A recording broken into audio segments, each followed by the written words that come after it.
قائد صاحب، عید الفطر کے حوالے سے گفتگو ہو رہی ہے، پھر صدقہ فطر بھی وہاں پر آ جاتا ہے. صدقہ فطر کیا ہے اور کتنا ضروری ہے، کتنا دینا چاہیے، صاحب نصاب کون ہے اس کے لیے؟ جزاکم اللہ خیر. اس کی مقدار میں تو فقہا کے مابین اختلاف ہے، تو یقیناً ہم جو قرآن و سنت کو ڈائریکٹ لینے والے ہیں ہمارے ہاں اختلاف ہے، کیونکہ ان کے ہاں امام صاحب کا کوفہ کا سا چلتا ہے. امام صاحب کوفی تھے، کوفہ کا سا چھوٹا ہے نسبتاً مدینے کے سا کے. اچھا، مدینے کا سا بڑا ہے. مدینے کے سا کے لحاظ سے ہم آج کل کے پیمانے کے حساب سے اس کو 2.5 کلو کا بناتے ہیں، 2.5 کلو سے اور مراد؟ نصف سا بھی نہیں کہتے، پورا سا دے گا. یعنی 2.5 کلو جو جنس وہ کثرت سے کھاتا ہے. کوئی بعض قومیں چاول کثرت سے کھاتی ہیں، بعض گندم. پھر آٹے میں بھی فرق ہے، کوئی سرکاری سفید آٹا وہ سستا ہے، چکی کا لال آٹا تھوڑا مہنگا ہے. تو جو جنس وہ کثرت سے کھاتا ہے اسی جنس میں سے ہر شخص کی طرف سے اللہ کے رسول نے فرمایا کہ صدقۃ الفطر واجب علی کل مسلم، ہر مسلمان پر واجب ہے. ایک روایت میں آتا ہے فرض رسول اللہ صلی اللہ علیہ وسلم زکوٰۃ الفطر، نہیں، غریب پر بھی واجب ہے. غریب پر بھی واجب. اور اللہ کے رسول نے صراحت کی کہ واجب ہے علی حر و عبد، غلام پر بھی یعنی آزاد پر بھی اور غلام پر بھی، بندے پر بھی، ذکر و انثی، مرد پر بھی عورت پر بھی، صغیر و کبیر، چھوٹے پر بھی بڑے پر بھی. حتیٰ کہ عید کی طرف جانے سے پہلے اگر ایک دن پہلے بھی اس کے گھر میں بچے کی پیدائش ہوئی ہے تو اس کی طرف سے بھی صدقۃ الفطر ادا کرے. نہیں، ایک غریب ہے، اس کے پاس کھانے کے لیے نہیں، وہ کیسے دے گا فطرہ؟ لوگ اس کو دیں گے نا. اچھا، اصل میں اسلام کا مزاج یہ ہے کہ ایک شخص کو ساری زندگی لینے کے ہی عادت نہ پڑی رہے.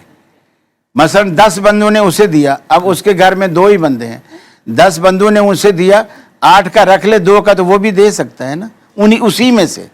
اچھا، تاکہ اس کو جب اللہ کے رسول نے صراحت کے ساتھ کہہ دیا، یعنی اس میں نصاب وغیرہ کا چکر نہیں ہے؟ نہیں نصاب ہر وہ شخص اس نہیں دینے کے لیے نصاب کا چکر نہیں ہے. اچھا، یہ بھی ان کے ہاں ہے لینے کے لیے. اچھا، یہ بھی ان کے الگ لوگ نصاب ہیں. کا چکر ہے، دینے کے لیے نصاب کا چکر نہیں. البتہ لینے کے لیے یہ ہے کہ ہر وہ شخص لے سکتا ہے جو زکوٰۃ لینے کا حقدار ہے. صدقۃ الفطر بھی وہی لے سکتا ہے جیسے مسکین ہے، غریب ہے، فقیر ہے، یا تنگ دست ہے، جاب نہیں ہے، یا جاب ہے تو گزارا نہیں ہے، وہ لے سکتا ہے. لیکن دینے کے لیے نصاب نہیں ہے. اچھا، امیر لے تو نہیں سکتا؟ امیر نہیں لے سکتا. اچھا، اب لیکن امیر دے گا ضرور. امیر دے گا ضرور. جب اللہ کے رسول نے یہ فرمایا کہ صدقۃ الفطر واجب علی کل مسلم، اب غریب مسلمان اگر ہے تو وہ بھی دے گا، اگر غریب مسلمان نہیں ہوتا تو نہیں دے گا. پھر آپ نے دوسری روایت میں یہ صراحتاً فرمایا کہ فرض رسول اللہ صلی اللہ علیہ وسلم زکوٰۃ الفطر علی حر و عبد، آزاد پر بھی غلام پر بھی، ذکر و انثی، مرد پر بھی عورت پر بھی، صغیر و کبیر، چھوٹے پر بھی بڑے پر بھی. اب یہ صراحت ہے کہ کوئی بھی کسی کو رعایت نہیں ہے. بس یہ ہے کہ جو لوگ اس کو دے جاتے ہیں تو وہ تھوڑا تھوڑا اپنی طرف سے وہ بھی نکالے، تاکہ اگر اللہ تعالیٰ کل کو اس کو دینے والا بنا دے تو یہ بھی اس کے مزاج اور طبیعت میں بات بیٹھی ہوئی ہو کہ دینا بھی پڑتا ہے.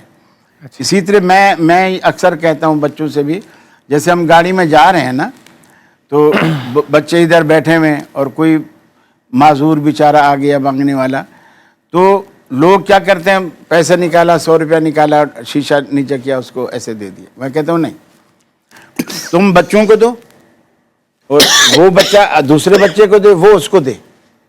اس لیے ایک تو تینوں ہم ثواب میں شریک ہوں گے. اچھا، ثواب ہم تینوں کو ملے گا. دوسرا بچوں کو یہ پتہ چلے گا ذہنی طور پر کہ یہ بھی دنیا میں کوئی کام ہے کرنے کا. اگر آپ نے خاموشی سے شیشہ نیچے کیا دے دیا، بچے کو پتہ ہی نہیں. بچوں کو بھی تعلیم دینے کی ضرورت ہے، بچوں کو بھی تعلیم دینے کی ضرورت ہے کہ یہ کام ہے، صدقات خیرات یہ دینے کے ہوتے ہیں. ورنہ ابا کے بعد تو وہی قرآن مجید جن کو کہتا ہے کہ وہ انا بلوناہم کما بلونا اصحاب الجنہ. سارے باغ والوں نے کہا ابا ہمارا تو بے وقوف تھا، مفت خوروں کو سارا لوٹا دیتا تھا. اب جو ابا مر گیا، انہوں نے راتوں رات منصوبہ بنایا، اندھیرے میں جائیں گے، لوگ سوئے ہوئے ہوں گے، سارا باغ اتار کے لے آئیں گے، مفت خوروں کو دینا ہی نہیں پڑے گا. جب یہ منصوبہ بنا کے دے، مکروا ومکر اللہ واللہ خیر الماکرین، اللہ سب سے بڑا منصوبہ ساز ہے. جب یہ اندھیرے میں گئے ان کو باغ ہی نہیں مل رہا. گئے اسی زمین پر کھڑے ہیں, یہ دیکھ رہے ہیں کہ باغ کدھر ہے, نہ باغ ہے, نہ باغ کے پتے, نہ پھل, نہ لکڑیاں, اور جلایا ہوا بھی نہیں کہ یہاں کسی نے جلا دیا, کچھ بھی نہیں, چٹھی المیدان.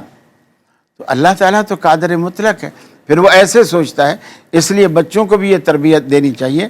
اور صدقۃ الفطر 2.5 کلو کے حساب سے عید سے پہلے بھی, کیونکہ بخاری شریف میں آتے ہیں ابو ہریرہ رضی اللہ تعالیٰ عنہ کے پاس صدقۃ الفطر اللہ کے رسول نے رکھوایا ہوا تھا. لوگ جو دے رہے تھے آپ جمع کرتے جا رہے تھے, تو 3 دن تک شیطان انسانی شکل میں آتا رہا, وہاں سے چوری کرتا تھا, اور 3 دن پکڑا گیا. اور اللہ کے رسول نے ہر بار یہی کہا اب آئے تو نہیں چھوڑنا. آخری دن جب آیا تو آپ نے, ابو ہریرہ نے کہا میں نہیں چھوڑوں گا. اس نے کہا کہ میں تمہیں آج ایسی چیز بتاتا ہوں جس کو اگر تم پڑھو گے, رات کو پڑھو گے تو صبح تک, صبح کو پڑھو گے تو رات تک, اللہ تعالیٰ آپ کے مال پر, جان پر, عزت و آبرو پر فرشتہ مقرر کر دے گا, حفاظت کرے گا. وہ سکھلائی اس نے آیت الکرسی, ابلیس نے آیت الکرسی, ابلیس نے آیت الکرسی آیت الکرسی سکھلائی. ابو ہریرہ رسول اللہ صلی اللہ علیہ وسلم کے پاس گئے, آپ نے فرمایا وہ خود تو جھوٹا تھا لیکن یہ بات سچی کہہ گیا.